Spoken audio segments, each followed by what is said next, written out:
What are some things you'd only know by growing up poor? Growing up poor, there were habits you picked up out of necessity, things you didn't even realize weren't normal until later. For one, we never used napkins. Instead, we repurposed old receipts or the corners of newspapers. Paper towels? Only when absolutely necessary. And even then, we'd cut them into tiny squares. Clothes were new, only if they were hand-me-downs. And by the time I was old enough, I could spot a new pair of jeans from the thrift store just by how they fit, slightly too stiff and the tags still on them.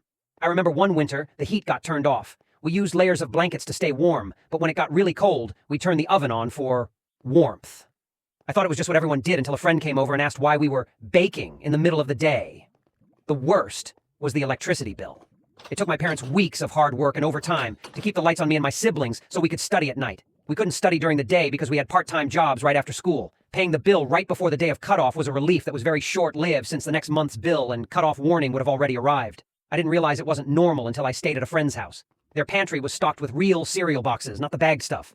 They had a fridge full of fresh produce, and when their mom made dinner, it was because she wanted to, not because she had to stretch what little food we had. It was then I realized, growing up poor teaches you to make do. To turn off the lights when you leave a room and to know exactly how much gas you can use before the tank runs dry. You learn to juggle everything, to never waste, and to get creative with what you have. It becomes second nature. But sometimes, I wish I hadn't had to learn those lessons so early.